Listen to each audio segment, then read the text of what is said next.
A very good Monday morning to you. We hope you are well. Thanks to all our listeners and comments. There are a lot of comments coming in over the weekend. People asking us to raise matters this morning, and we'll try and do as many of those as possible. Want to say a special happy birthday to Kate Ryan from Greenfields. Happy second birthday from our mum Emer, David and sister Holly and all the relations. Anybody who's celebrating a birthday over the weekend or over this week, happy birthday to you. Hope you're keeping well. Want to say hello also to all the relatives of those and those people that are in hospital this morning, particularly those that are being treated for COVID. Our thoughts go out to you. We hope you're keeping well and stay safe, please. Remember, maintain your social distancing. We've heard about people fearing that there may be a sort of a slight relaxation of people's attitude. Please maintain it. Please maintain as much as you can. We're doing great, folks. Everybody is doing really, really well, and well done to everybody concerned. We were along at UHW this morning where there was a lovely ceremony, and I'll be talking about that this morning. A social distancing retirement due for the wonderful Mary Goff Kelly. We're also going to be talking to Brendan Toohig, a tax consultant, regarding COVID-19 payments. There is a possibility, now that Revenue are obviously keeping an eye on the COVID-19 payments, we want to know if people are getting their payments, that €350 payments. Is there anybody not getting it? Please text us in 083 3333 975. Or you can call Laura on 051 846 123. And also, if there are people possibly that may be getting it that they shouldn't be getting it, do you know that the Revenue might come after you at some stage? We're also going to be going to Turin in Italy to talk to Federico, whom a lot of people would know from his work at Ardkeen Superstore, about the situation there. And there's some people still waiting more than 20 days, just talking to a person this morning, more than 20 days for a COVID result test, whereas Federico says it can be done in 4 hours. In Italy now. We're going to be talking to Anna Rourke, a Tramore woman who spent much of her last 4 years working with refugees in Turkey. The virtual open days John Power WIT is going to be on. We're going to be remembering those who have died. Phil Fanning is going to talk to us to talk about Joe Harney, Shay and Barry Searson remembering their dad Jimmy, and we're going to be talking to Brian Gardner and Matt Keane about the 40th anniversary. We want you to send in your text, please. This day, 40 years ago, Waterford, the Blues, beat St Pat's, who were wearing green that day in Dalymount. 40 years ago to the day. It was obviously on a Sunday, but this is the actual day, April the 20th. 40 years ago. Can you believe it? Where were you? Were you at the match in Dalymount? Let us know, please, what it meant to you. Can you please wish Denny McCarthy a happy birthday? We will do. Now, this morning, as I say, Mary Goff should be known by hundreds, if not thousands, in Waterford and across the southeast. She has worked in the maternity delivery unit at University Hospital Waterford since the mid-1990s, has helped bring much joy and happiness to so many. She retired this morning after her last overnight shift and got a big surprise when dozens of her colleagues formed a guard of honour to applaud her out into the glorious morning spring sunshine just before 8 o'clock this morning. Her colleagues wanted to do something for her, but obviously retirement parties aren't happening at present, and they somehow managed to keep this morning's event a secret from her. Her husband Nicholas was also present. So there was applause and flowers from Paula Curtin, head of the unit, and everybody was at a social distance and maintained that social distance throughout. I managed to get a few words with Mary, again at a social distance, and spoke also to Lorraine Harrison, one of her midwife colleagues in the delivery unit. Here is Mary Goff Kelly. How do you feel? I'm exhilarated and delighted and absolutely completely blown away by the friends and family I have here in University Hospital Waterford.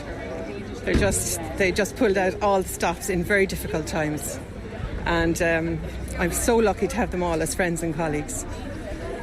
That's about it, really. It's just, I can't say enough for them. They're just fantastic. They're all maintaining the social distancing. They're all out here this morning, dozens upon dozens. It's just wonderful. Exactly, and I knew nothing about it. I usually have my ear to the ground, but I didn't know anything about this. They kept it a good secret. Absolutely. But there was no inclination at all. I didn't know. I was told to do what I was told. And so I did. When did you start?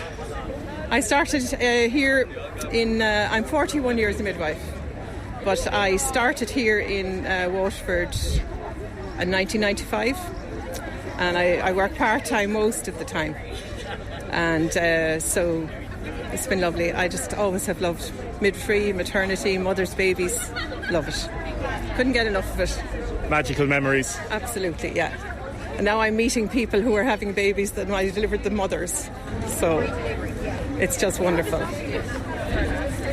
Absolutely wonderful. Lorraine, I know she's very modest. Tell me a little bit about her. Oh, Mary is one of the most outstanding midwives you'd ever hope to work with. As I said to her last night, she led by example, gave by example, and is an example of what midwifery is all about. And her legacy, as Paula has said, will live on. But more than that, she loves midwifery today as much as she loved it when she started. But her generosity of spirit knows no bounds. She's helped each of us on a personal level everywhere. And we will deeply, deeply miss her. But, we're delighted for her as well because she is going out really, really happy. So thank you, Mary, from all of us. Thank you, Lorraine. Paula, it's a lovely thing to do, and you managed to keep it quiet, not to let her know. Well, I don't know how they managed it over the weekend because I was in myself and I don't know, we kept it quiet. I think it was the right thing to do. And Damien, being a midwife is being about with women, and really Mary was the epitome of this. It's not only for the women and their babies, it was for her colleagues, it was for the staff. As Lorraine said, the generosity of spirit.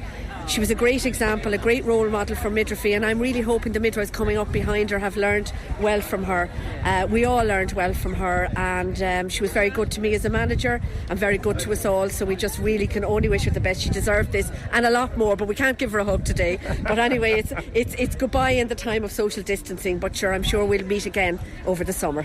Please God. It's a lovely way to do it in this difficult times, as Paul and Lorraine are saying, isn't it? Absolutely. It's just... Oh, they're outstanding. I don't know how they pulled it off. I'm absolutely blown away. It's just fantastic. And see people here on their days off, my God, it's great. It's just, there's such support here anyway. We have a wonderful unit, wonderful maternity unit. And I just can't say enough about the staff. We're all just like one family. It's great. Everybody is so good to each other and everybody has your back, and it's just exactly the epitome of what working life should be. That you look forward to going to work, you don't dread it. You're going to miss it? Immensely and terribly. She will. But I will miss it desperately. But there's a time in your life for everything, and I have 5 grandchildren, and I'm looking forward to spending more time with them now. Now, happy retirement, Mary, and to Nicholas. Hope you're keeping well, and well done to all the staff at UHW, and also to in particular, the maternity unit. Thanks to Lorraine for helping arrange that, and to Paula as well for letting us report on that this morning. We've had a notification there of sympathy of Bill Ryan in Ballysaggart. I want to extend our deepest sympathy to the family, Ryan and Bennett families, and their 17 grandchildren there as well. So everybody in Ballysaggart, our deepest sympathy there. I know Bill would have been very, very well known within the Ballysaggart community. 40 years ago, says this person, the Blues won the Cup, and 40 years ago yesterday, Johnny Logan won the Eurovision for the first time with What's Another Year. Now we've got some texts in already about the COVID-19 payment. Brendan, good morning. Morning. How are you? I can't complain. Can't complain. Nobody would listen to you if you did, huh? Listen, thanks, Brendan. Brendan Toohig, you're not on loudspeaker there, are you? No, that's grand. Just make sure the signal is okay there. Great. You're a tax consultant with MK Brazil. Thank you very much for joining us this morning. We just wanted to get the discussion going this morning for the week and see how people react to it and what the stories people are saying. The COVID-19 payment, in particular the €350 payment. Can you just remind people how it operates? The government have kind of tried to keep this within the business perspective, haven't it? They've tried to sort of say this is going to be the businesses that are sorting this out. So just remind people the strategy of what the government are doing regarding this, Brendan. Thanks. Well, there's two different things. There's two different payments just to distinguish, because a lot of people will be on the PUP payment directly from social welfare, which is also €350. Yes. And the latest news on that, and there has been news unfortunately, is it now appears that will also be liable to tax at the end of the year. So anyone who's in receipt of social welfare, the €350 emergency payment, will also be liable to tax on that when they return to work, okay? And that wasn't specified at a couple of weeks ago, was it not? It was, and I think there's still a debate going on as to whether it should be exempted or not, as a lot of social welfare parents, especially job seekers and so forth, allowances and things are exempt. So that might change, but literally as recently as the end of last week, talking to revenue commissioners, and they confirmed that their understanding is it's because it's not listed as an exempt payment, it will in fact be taxable. Okay. Now, this wasn't known, so a lot of people in receipt of that mightn't be aware of it. Yeah. But that is the first update in relation to the non-subsidy. That's just the standard social welfare, €350. Okay, well, let's just, we'll get this out of the way first before we go on to the other thing. So just to confirm then, if you're in receipt of a €350 weekly social welfare payment, the COVID payment as it's called, you at present will have to pay tax on that when you go back to work, if and when you go back to work. What happens if you don't go back to work? Then at the end of the year, there's an annual review done called a P21 POE balancing statement, and it will be any tax payable will be picked up at that point. But of course, the reality of it is, if you don't go back to work, it's very likely you won't have any tax to pay anyway because your income will be below your available balance of credit. Right? Okay, and if you do go back to work, Brendan, and if you're in receipt of that payment at present through the social welfare system, what percentage of that payment would you have to pay in tax? It would be the lower rate, obviously, wouldn't it? That would very much depend on when you go back to work and how much money you were earning before and after you go back to work. So it could be anything from zero up to €175. Okay, so if you were talking to somebody on the street, or if somebody was advising you or asking you for your advice, would you sort of say to them, listen folks, try and put a bit of that aside, even if it's only €50 a week, because you could well face a relatively big tax bill at the end of the year? Yeah, I think the reality of it is, for the bulk of people claiming this, when they go back to work, they won't even notice it. It'll come off their net pay. It won't be a big issue. But for the few that it might be a big issue for, and if you can, and that's a big if at the start of that sentence, of course, because £50 a week to run a house isn't a lot of money. No. But if you can put some of it aside, I would certainly... what I say to people when I do talk to them is, that's not all yours yet. So, if you have to spend it, spend it. But if you don't have to spend it, just be aware you might have to give some of it back. Okay, well, that's very good and very practical advice. And it's something that I hadn't known of. And I'd say there's a lot of our listeners now maybe a little bit worried and kind of going, oh my God, I didn't know about that. So that's the first thing. Now, the next thing is the subsidy as it's paid through business. Explain to us about that, please. Well, no, it's still a work in progress, and it's still very much a mixed bag, right? And it's still full of anomalies and full of debates and full of arguments. In big picture, the idea was that in order to encourage employers to maintain a link with their employees, we brought in a subsidy scheme that would help employers to pay their employees as an alternative to letting everyone go on a temporary layoff. So because we didn't want everyone who was closing or running down their business to put everyone on social welfare, we want to say, look, rather than us giving £50 to your employee via social welfare, why don't you keep him and we'll give you a subsidy instead, okay?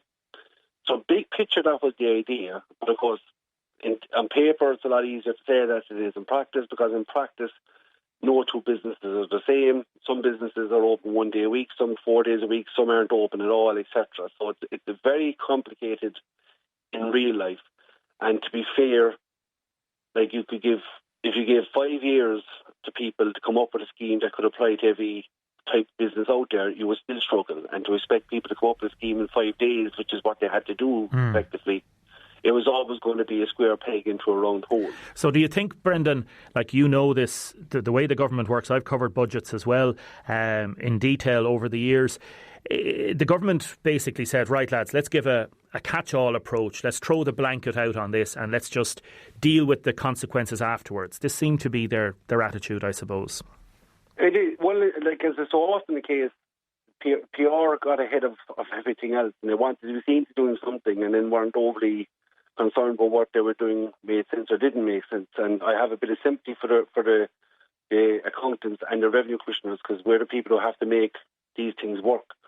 But it has been a mixed success.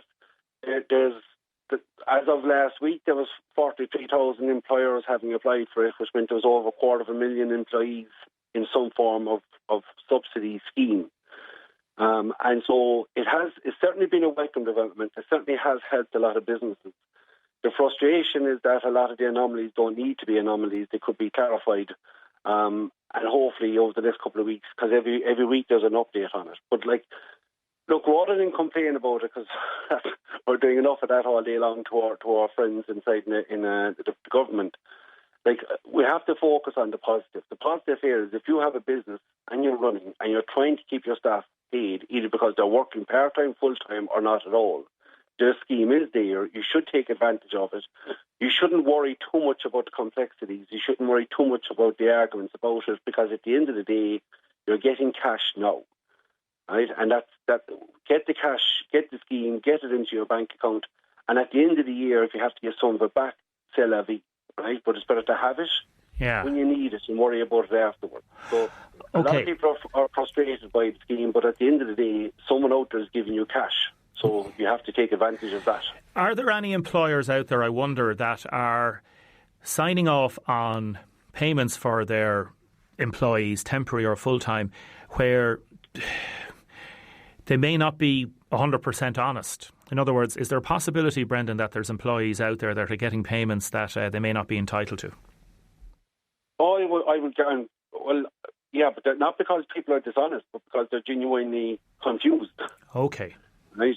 So I would say that there's a serious number of employees and employers out there on the scheme who, in the year review, might find that they weren't entitled to avail of either any of it or all of it.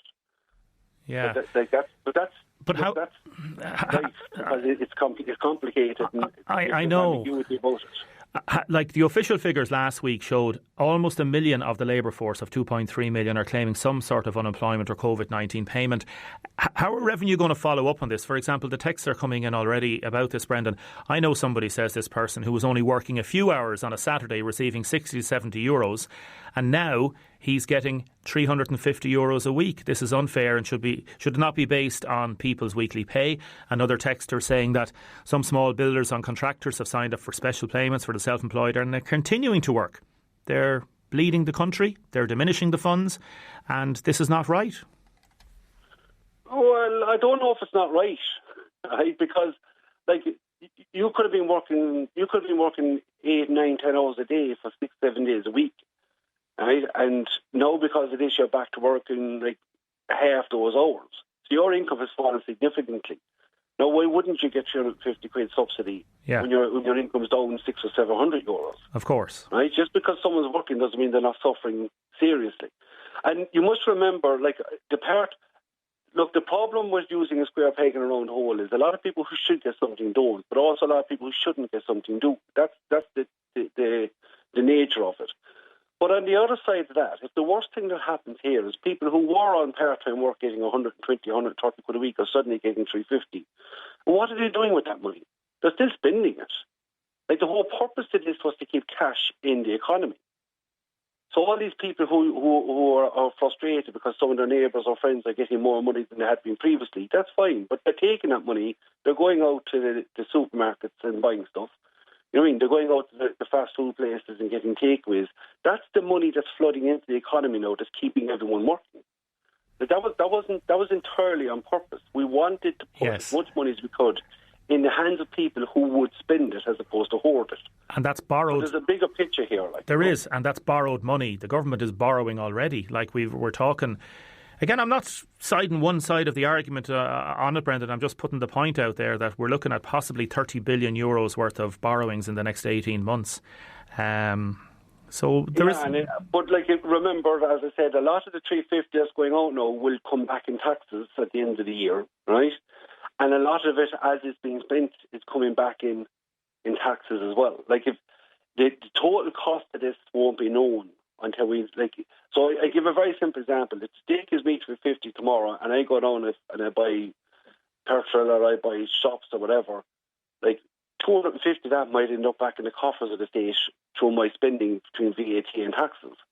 But all that's being shown at the moment is the cost of 350, whereas the actual cost is far less than that. It's only about 100 euros, which they might well recover from me at the end of the year anyway. Yes. Right? So look, I'm slow to defend it because I said a lot of the stuff that's in here is frustrating, could be easily resolved. But at the end of the day, the government was faced with a very simple choice. We have to shut down all of our businesses. which means money will stop flowing in the economy, which is a far more serious problem. So we put money in a haphazard, crude way. Some people who should get it aren't, some people who shouldn't get it are, but ultimately we're flowing. It's like watering your garden. So the weeds will get it as well as the flowers, all right?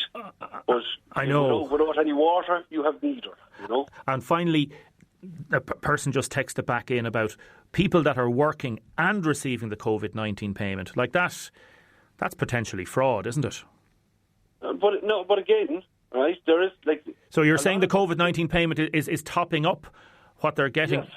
That's the whole point of the COVID-19 is they don't because the alternative, and again, remember people who complain about this, the alternative is if I could work 2 days a week, but if I had to give up any subsidy to work those 2 days, then it would make no sense for me to work those 2 days, and then I become a bigger burden on the state. Gotcha. Right? It's a very crude tool. Yeah. But we can't judge its success until we come out of it and see, well, how many places were kept open because of this? Because of people who were given the subsidy to spend in those places, and because businesses were given the subsidy to keep the employees in those places. That will be the mark of success of this when it's all over. And in the meantime, look, there is going to be anomalies, good and bad. Yes. Brendan, mind yourself and your family and take care, okay? Well, thank you very much and enjoy yourself. God bless. Thanks, Brendan. Appreciate it. Brendan Twoweek there, tax consultant with MK Brazel. Let us know what you think, please. 083 33 975. Text or WhatsApp or call Laura on 051 846 123. Now it seems like we've hit a raw nerve this morning. Anne has texted in, how can it be right to be getting €350 now if previously you were earning much less? This is ridiculous. Mags has texted in to say there seems to be a payment available as well for people working from home that get a supplement to help even though they're getting a full wage. So employers are paying 85% even though the person is working full time. Surely if they're getting any payment from the employer, they shouldn't be allowed to access the additional money unless they're not working. It's going to end up in taxpayers' money eventually. Can you ask please what happens if you're on X's and O's just working 12 hours a week? Another texter, what about the people who are getting the COVID payment of $350 for one place? They may have been working part-time but are now working in another place and gets cash in hand. Keep your texts and comments coming in, and also your thoughts and memories of 40 years ago today going up to Dalymount, or the homecoming, I suppose. Phenomenal homecoming. Now, Federico Armentario in Turin. He's a 21-year-old student. Brian Jones met me the other day at Ardkeen and said he's really good story to tell. He's now back in the northern Italian city, and he's very, very surprised and I suppose questioning why the COVID-19 tests are not coming back an awful lot quicker. Let's see if Federico is on the line. Hello, Federico. Hello, yes, it's me. Ciao. Ciao, nice to meet you. Is it Damien speaking? Yes. It is Damien. How are you doing? I'm very good, thank you, and you? I'm good, thank you, I'm good. Thank you very much for taking our call. Absolutely not, thanks for having me. Not at all. So it's Federico Armentario, and you're... Exactly, correct. You're living in Turin. Are you in the city or are you outside Torino? No, in the countryside. Are you a Torino man or a Juventus man? I am a Juventus man, big Juventus supporter. A lot of people in Waterford would know you. You worked in Ardkeen Superstores for a while, did you? I did, yes. You enjoyed it? Very much. I met very nice people there, from Deirdre, which is the store manager, to all the other guys working alongside with me, and it was very cool. Yes, enjoyed it very much, yes. And you were learning English here, and your English is very good. And Brian and the family were looking after you. The man that you called the Don, is it? Yes, exactly, the Don. Tell us about the family you were staying with here. Oh, it is a lovely family. Actually, I'm still in touch with them. I come every year since 2017. I come to Ireland and I stay as much as I can with them, and you know, I love them so much because they've given me so many things that have grown me as a man and as a person, and that's very, very, very cool. Yeah, say a special hello to them. Who do you want to say hello to there in the family? I want to say hello to everybody. Now, I'm surely going to miss some names, but okay. Brian, Catherine, Patty, Billy, everybody, yes. Tell me first, how are things over in Turin? How are things? First of all, Lombardy was the first region which was affected strongly by the virus and slowly spread over to the rest of the country, especially the north of the country, and so Piedmont, Venice, and all the northern regions. And at the moment, Turin is getting affected more actually than Lombardy, because it started spreading after Lombardy, and now the numbers are still rising here in Turin and Piedmont, yes. While on Lombardy are going down. So we're still in the phase of the curve where it's still going up, and then we're waiting for the curve to slow down. And it's a difficult situation, especially because I've been one of the cases. My family, since my mother works on the front line, facing the virus, she was affected by the virus and then spread it inside the house to me, my brother, and my father. So we're currently waiting for our test to get done in order to see if we still have the virus in our bodies or not. Yes. So, one of the things that is interesting about talking to Brian the other morning and talking to you this morning is that in Ireland some people are waiting 22 days, 24 days for the tests. Tell me, you went into the hospital and you had a result back within, is it 4 hours? Exactly. So the results, speaking with my mother, which does many tests at the hospital, the results are ready in 2 hours. The problem is that, I'm sure that is the same thing for Ireland. The problem is that hospitals communicate the results within, here in Italy, 4 and maximum 8 hours, but 22 days, that's way too long, especially because people heal in 14 days. So what's the point of having the results 22 days after the test? Makes no sense, absolutely no sense. In Italy, at least in Turin, and the experience I've had is that once you have your test done, within 8 hours maximum, you have your result. And do you know, Federico, is there any way or procedure that the Italian authorities are doing that so quickly, so quicker than other countries? Why is it so quick? If it's so quick there, surely it should be as quick in Ireland. It should be. I think it's about the number of machineries that that analyze the tests, the number of workers who are in the laboratories, the number of people who have to call the patients in order to in order to tell them whether they are positive or not to the test. It's many things. It's a chain. It's like a company.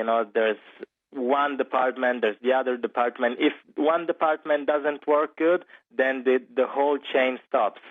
So it must be, or at least I think that it must be one of the departments which is not working properly.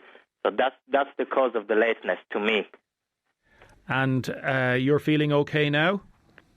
Yes, I'm very good, yes.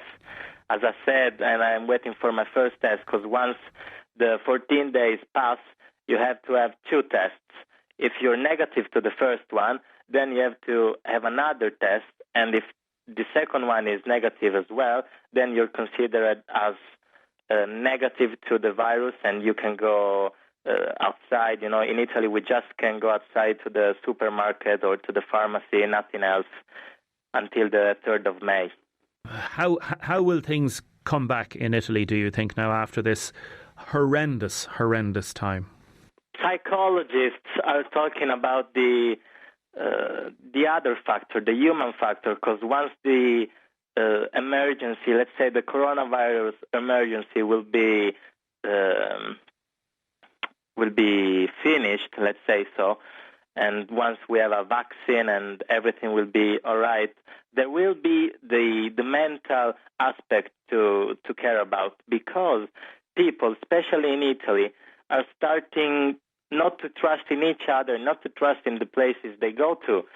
So that will be a very hard time after the virus, after the emergency will be over.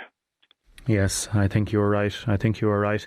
Federico, thank you very much for joining us this morning. And not at all. Thanks for having me. As I said, I hope to come back in Ireland as soon as possible, and to have the opportunity of meeting you and speak with you, and drink a cup of tea all together. And to all your Irish friends over here, I'd say they're texting in to say hello to you and take care and stay safe. And thank you very much. Arrivederci. Arrivederci, bye. Have a nice day. Have a good day. Mind yourself, Federico. A lot of texts and comments coming in about the COVID-19 payments, and there was some comments on Facebook from last night. Sarah O'Callaghan, the 12 weeks start from the day of first payment, no back pay, but will be made up at the end. I know people, says Paul, that are 2 or 3 weeks out of work with no payment. And how's this going to be paid back? Vivian texts that anyone who's asked me about this, I've advised to take your wages out of the payment if it's less than the payment and put the rest in the credit union. That way you have the money to pay back. Bobby texted me last night to say it clearly states on revenue.ie that the €350 payment will be subjected to PAYE, PRSI, USC and LPT if you pay it that way. Bobby Cox texted me that. Jonathan texted to say his sister works around 40 hours a week and gets €350, but the waiters only work around 9 hours a week and still get €350 payment a week. It's wrong. It's not the waiter's fault. It's the stupid government's fault, he says. Another texter, Brendan gave his opinion. Others will disagree. What I know is that in over 70, I'm not just in lockdown. I feel I'm in house arrest for over 2 weeks. And other people texting in, nonsense, they're doing cash jobs. One contractor told me this COVID-19 is a godsend to him. He's a small contractor. He was so busy with builders before the pandemic, he hadn't time to do nixers. Now he is getting $350 from the taxpayer and is still doing the nixers. This may well be fraudulent, as this texter says, and it's going to be a really difficult one for many people. Keep your texts and comments coming in. 083 3333 975. Now, welcome back to the programme. Anne, good morning. Good morning. How are you? I'm good, thank you. I'm good. How are you keeping? Great. Very good. Anne O'Rourke. Surviving in this time. You're originally you're a Tramore woman. You spent the last 4 years working with refugees in Turkey and in the Greek islands. Why? Okay, first of all, I'm from Waterford City. I'm from South Parade. No problem. Sorry, that's my mistake. No problem. Okay, I have to. That's it. Why? Because I could. The situation when I saw those children drowning in the sea 4 years ago. Remember the little boy?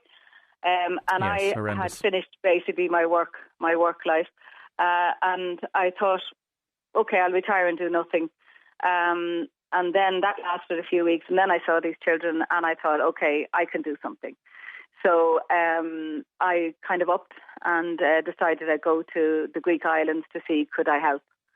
And that was the beginning of my journey, really. And you were working with an NGO and a non-government organisation, were you? Or you helped set one up? Yes. No. What I did was, first of all, how it happened was, I was heading out to Greece, to some of the islands, and I got a knock on the door from Aidan Maguire and Anne to say could they help me. They heard I was going out to help refugees, and they put together a group of women from Waterford who supported me financially to get out there, and they had some pop-up shops in Waterford. They were really brilliant, and Maureen Tobin and a few of them girls. They were fantastic, and that got me off the starting block, and I ended up in the Greek islands. Then I went to Athens, then I went to the Macedonia border, and then I ended up back in Turkey. And when I got back to Turkey, I saw that there's 3.5 million refugees in Turkey. So there was a gap. There was a lot of young women with small children, husbands dead or missing. And they were coming to some of the very, very poor areas in Izmir, very deprived areas full of drugs and prostitutes and that kind of thing. So really bad areas, and because that's where the cheapest accommodation could be found. So when I ended up back out looking at their situation, I decided that I'd set up an NGO, a non-government organisation. So I set up a group. It's 3 years old now, called SIAFI, and it's Team International Assistance for Integration. And I rented, with the help of some of the money that the ladies had raised. I rented a 1,600-metre old shoe factory in the middle of this particularly bad area. And for the last 3 years, we've been building on that. And I know you got a lot of support from Waterford people over the years, didn't you? Yes. Which is great. Yes, absolutely. Yes, absolutely. And you want to thank everybody for all that, yeah? Yes, absolutely, yeah. I mean, without the ladies setting it up for me, without the like of Noel Heffernan, Lord of Mercy on him, who was amazing. He paid our rent for the first year. He was perennial freight. He's from the top of the town. Some of the other supporters, I still get support from people in Waterford. It's really a real success story, to be honest with you. It's kind of a happy story instead of a sad story, you know. We've done so much work over the last 3 years, and there's no way I could have done the work without the support of people in Waterford and in Ireland, and also now from Germany and Spain and France. So yeah, it's really. It's wonderful, really. It is. You know, when you throw a pebble into a lake, and then it gets wider and wider and wider. That's what's after happening. So it's very, very good. Very positive, yeah. Just from your experience, again, we won't focus on it too much. But if I know the governments have been they're trying to keep COVID out of the different refugee groups. If there was outbreaks there, it would just be horrendous, wouldn't disastrous. it? Yeah, disastrous. Yeah. We have, say for example, we did a campaign there a few weeks ago where we collected clothes and blankets and stuff there was nearly 1 million refugees on the Syrian border. They were up near Rehanli, and they had been pushed from Idlib because of the bombing, which they're still bombing those areas, and they'd kind of all gathered together on the border. So you had nearly 1 million people with literally nothing, and I mean no sanitation, no water. Maybe I think there was one group they had. I think it was one tap between 1,800 of them, and that was on the Syrian border. Then we also have refugees in Turkey in camps. Not official camps. There's no official camps left in Turkey, and we also have a lot of refugees on the islands, on the Greek islands, and Athens is a disaster, complete disaster. It's really dreadful there as well. So yes, if it breaks out, if they get it in some of the big camps, there's nothing can be done. There's no saving them. I mean, what I've heard at the moment is that if it breaks out, and some of these camps are official camps, so they're surrounded with wire. You know, people can't get out. They can't go in or out freely. So I've been told that basically if it breaks out in some of those camps, they will just basically close the gates and they'll be left into to